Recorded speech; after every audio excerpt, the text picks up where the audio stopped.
Welcome to the Deep Dive, the place where we take complex topics, analyze the core evidence, and deliver the knowledge you need fast. Mm-hmm. Today, we are diving deep into a skill set that is fast-moving from a nice-to-have to, well, to a non-negotiable in modern life, mental health first aid. Or MHFA, Yeah. as you'll hear it called. And it's such an essential conversation. I mean, the urgency is real. It really is. Statistics show that 1 in 4 people will experience a mental health challenge in any given year.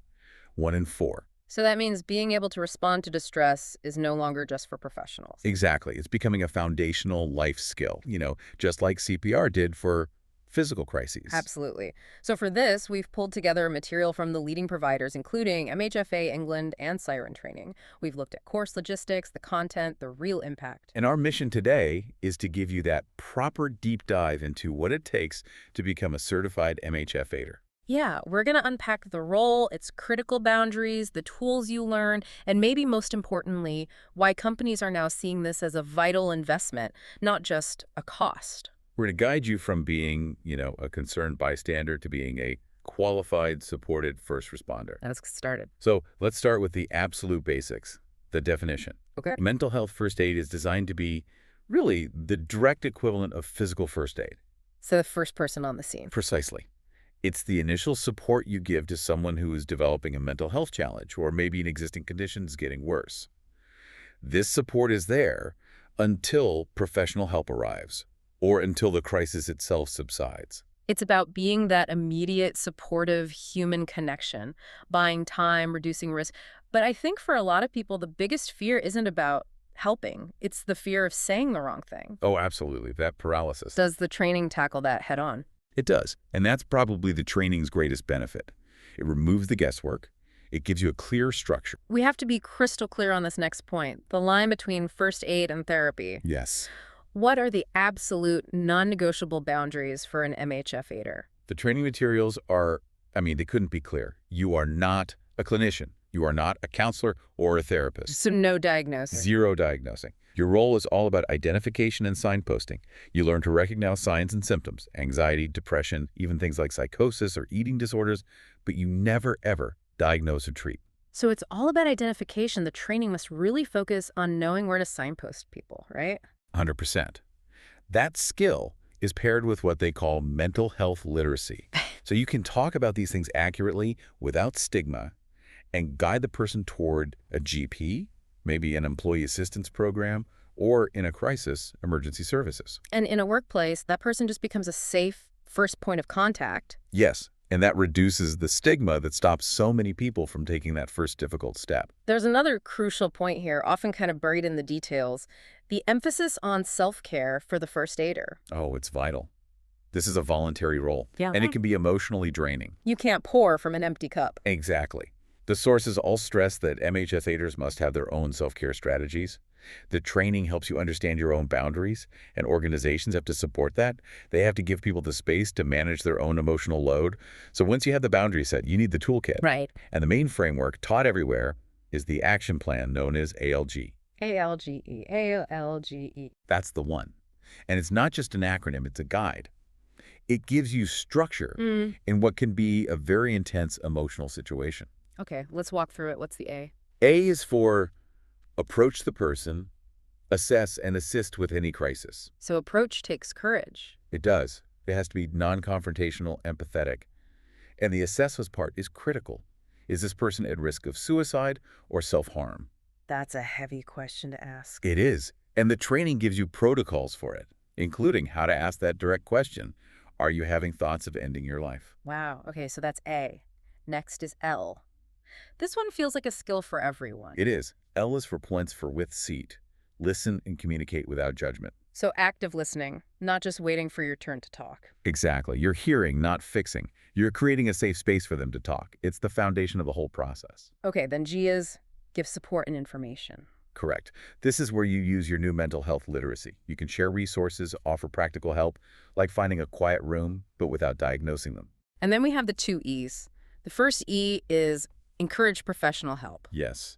Guiding them toward a doctor, a therapist, an EAP.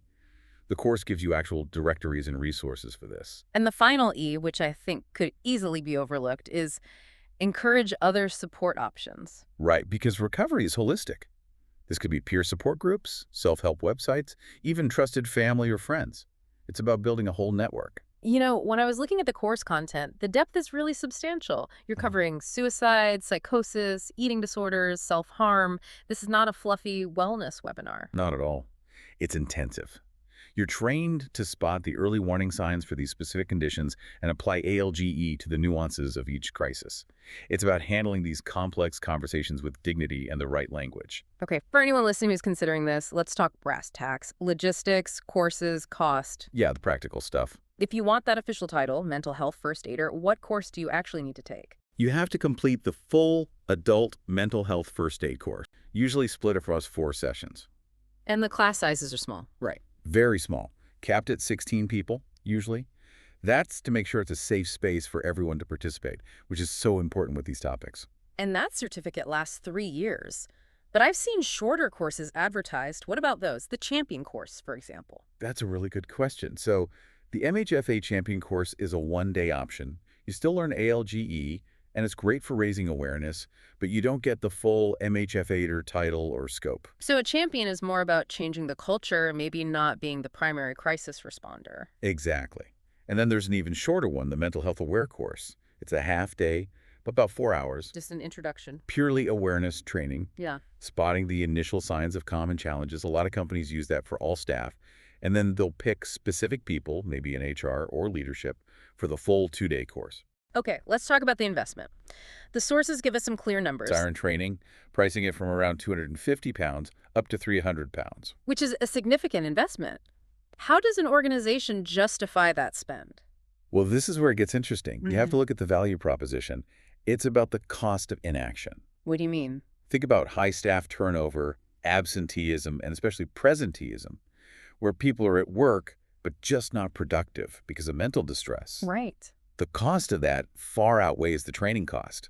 So that $325 a head starts to look like a preventative measure, not just an expense. And I imagine for big companies doing group bookings, it gets more cost-effective. For sure. The system is definitely set up to reward organizations that commit to building a proper internal network of support.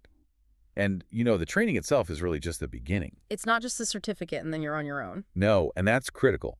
Given the nature of the role, ongoing support is baked into the whole system. So what does that look like? What resources do you get after you're certified? First off, you get an invitation to join the Association of Mental Health First Aiders. So you become part of a national community for peer support. But the thing that really stood out to me was the digital side of it, the MHFAider support appy. That app is a game changer. It has a few really critical functions. One is 24/7 text support from the service shout, specifically for the first aider. Oh, wow. So if you've just had a difficult conversation, you have somewhere to go yourself. Immediately. You can get confidential debriefing support right then and there. It completely addresses that self-care piece we talked about. That's a lifeline. It is. The app also has a huge database of health services, so you can quickly find the right place to signpost someone to. And it sends you reminders and tips on self-care to keep those skills sharp. So it's a real-time tool, a self-care guide, and a debriefing service all in one. What about other learning? Members get access to an online learning hub with updated manuals and guides, and they get invites to exclusive quarterly webinars to keep their knowledge current over that 3-year certification. And there's even a path to get a formal Level 3 qualification if you want to take it further. Yeah, the RSPH Level 3 award. It shows there's a real pathway for continuous development here. Okay, so we've covered the practicals, the tools, the support. Let's zoom out. Why does this matter on a bigger societal level? We started with that 1 in 4 statistic. Why is training an army of MHFAiders the right strategy to respond to that? At the end of the day, it's about one thing. Parity. Parity. Parity of esteem. The idea that mental and physical health have to be treated as equals. We know that stigma causes people to delay seeking help for mental distress for far longer than they would for, say, a broken arm. And that delay makes everything worse. Of course it does. It leads to escalated consequences, personally and for the organization. So MHFAiders are the bridge. They fight that inertia. They fight that stigma. They make the first conversation possible. They normalize it.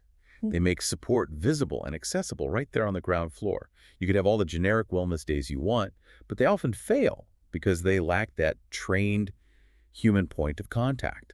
So what does a company that does this well look like? It's more than just training a few people. It's a whole proactive approach. They actively promote who their MHFAiders are. They make sure managers are supportive. And they foster a culture that actually values things like work-life balance and psychological safety. It's a signal from the very top that this matters. Yes, the goal is to embed this so deeply into the safety culture that it's not some extra thing. It's just part of how things are done. And when you have enough trained people, the whole organization shifts. Exactly. You Yeah. move from being reactive, only dealing with crises, to being proactive. You encourage people to speak up early, and that improves the resilience of the entire workforce. So this deep dive has shown us that becoming a mental health first aider is a really valuable role, but it's also a supported one. You're not left alone. No, you walk away with that practical, memorable ALGE framework, your roadmap for a crisis conversation. And you have the absolute assurance that you are a trained bridge to professional help, not a replacement for it. And you join that whole community, backed by tools like the support app, ensuring you have the resources to sustain your confidence and, crucially, look after yourself. Yeah, the knowledge that 1 in 4 of us will face a mental health challenge just underlines how necessary this is. We've looked at the costs, the framework, the organizational ROI. So we want to leave you with this final thought to consider. We accept that physical first aid is standard. In many workplaces, it's mandated by law to protect people from physical harm. It's just a non-negotiable. Exactly. So the real question is, how much longer can we afford to wait until mental health first aid achieves that same status? When will it be seen as a non-negotiable part of protecting our collective psychological well-being? That is the question of parity we leave you with today.